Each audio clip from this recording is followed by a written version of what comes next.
গোটা রাজ্যবাসীকে প্রথমে ভারতীয় জনতা পার্টি ত্রিপুরা প্রদেশের পক্ষ থেকে শুভ দীপাবলির অগ্রিম শুভেচ্ছা এবং অভিনন্দন জানাই।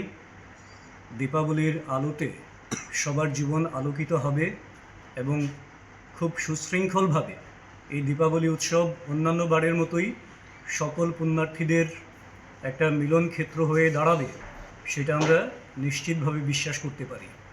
এবং এই শুভ দীপাবলির ঠিক প্রাক লগ্নে আজকে রাজ্যের মন্ত্রিসভার ক্যাবিনেট বৈঠক ছিল। ক্যাবিনেট বৈঠকে অত্যন্ত গুরুত্বপূর্ণ সিদ্ধান্ত নেওয়া হয়েছে।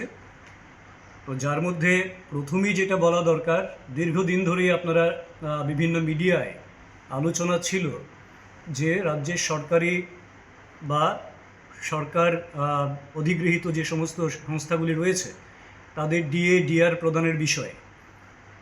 তো রাজ্য সরকার, রাজ্যের মাননীয় মুখ্যমন্ত্রী প্রফেসর ডক্টর মানিক সাহাজির নেতৃত্বে যে সরকার চলছে, বিজেপি সরকার, এই সরকার বরাবর রাজ্যের কর্মচারীদের স্বার্থ কিভাবে সুরক্ষিত রাখা যায় তার জন্য বিভিন্ন সময় উপযোগী পদক্ষেপ গ্রহণ করেছেন।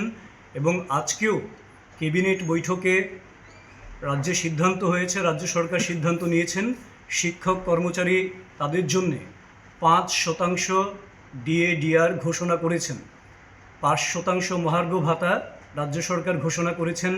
এবং এতে রাজ্যের সমস্ত শিক্ষক কর্মচারীদের প্রত্যাশা অনেকটাই পূরণ হবে, সেটা আমরা নিশ্চিতভাবে বলতে পারি। তো এটা দীপাবলির প্রাক মুহূর্তে একটি বিশাল বড় উপহার। শুধু তাই নয়, আপনারা অবগত আছেন যে রাজ্যের যে টিএসআর বাহিনী রয়েছে, আধা সামরিক বাহিনী, তো সেই টিএসআর বাহিনীরও দীর্ঘদিনের কিছু দাবি দাওয়া ছিল এবং সেই দাবি পূরণের জন্যও রাজ্যের মাননীয় মুখ্যমন্ত্রী অত্যন্ত আন্তরিকতার সঙ্গে, সহৃদয়তার সঙ্গে সেই বিষয়গুলিকে বিবেচনা করেছেন এবং সিদ্ধান্ত নিয়েছেন যে টিএসআর যাদের রেশন মানি 1000 টাকা ছিল সেটাকে বাড়িয়ে 2000 টাকা করা হয়েছে। এবং টিএসআরদের পোশাক ভাতা যেটা আগে 10,000 টাকা ছিল সেটাকে বাড়িয়ে 12,000 টাকা করা হয়েছে। প্রত্যেক টিএসআর জওয়ানের সুস্থতার জন্যে, তাদের শারীরিকভাবে যাতে তারা সুস্থ থাকতে পারেন, যাতে করে তারা আরও বেশি কর্তব্যে নিষ্ঠার সঙ্গে কাজ করতে পারেন, চতুরতার সঙ্গে কাজ করতে পারেন, তার জন্যে প্রত্যেক ব্যাটালিয়নে জিমনাসিয়াম তৈরি করার জন্যে 5 লক্ষ টাকা করে প্রদান করা হবে। এই সিদ্ধান্ত আজকে নেওয়া হয়েছে। এছাড়া টিএসআর ব্যাটালিয়নে যারা মেডিকেল অফিসার রয়েছেন তাদের সাম্মানিক বৃদ্ধি করে সেটাকে 60,000 টাকা করা হয়েছে। অ্যাডহক ভিত্তিতে 240 জন টিএসআরের প্রমোশনের ব্যবস্থা সুনিশ্চিত করা হয়েছে। এবং এছাড়া বিভিন্ন টিএসআরের ব্যারাকে মাননীয় মুখ্যমন্ত্রী বিভিন্ন সময় পরিদর্শনের সময় দেখেছেন যে ব্যারাকগুলির আরও অনেক বেশি আধুনিকীকরণ করা দরকার, সুবিধাযুক্ত করা দরকার, এবং তার জন্যও 5 কোটি টাকা অর্থ বরাদ্দ করেছেন মাননীয় মুখ্যমন্ত্রী।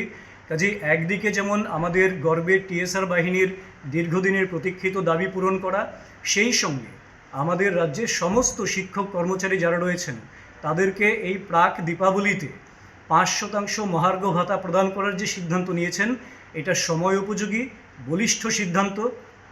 এই বন্যায় প্রচুর ক্ষয়ক্ষতি হয়েছে, ত্রিপুরার সাম্প্রতিকতম বন্যায়। এটা গত কয়েক দশকের মধ্যে এত বিধ্বংসী বন্যা হয়নি।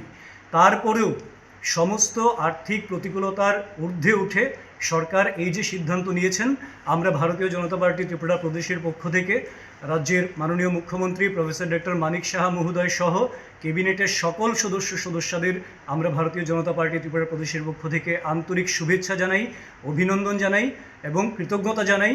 এবং সেই সঙ্গে আমরা আশা করি শিক্ষক কর্মচারী যারা রয়েছেন তারা অবশ্যই নিজ নিজ কাজে আরও বেশি মাত্রায় তারা সহযোগী হিসেবে কর্মতৎপরতার সঙ্গে কাজ করবেন, যাতে রাজ্যের উন্নয়নে প্রত্যেকে শরিক হতে পারেন সেটা নিশ্চিত করবেন।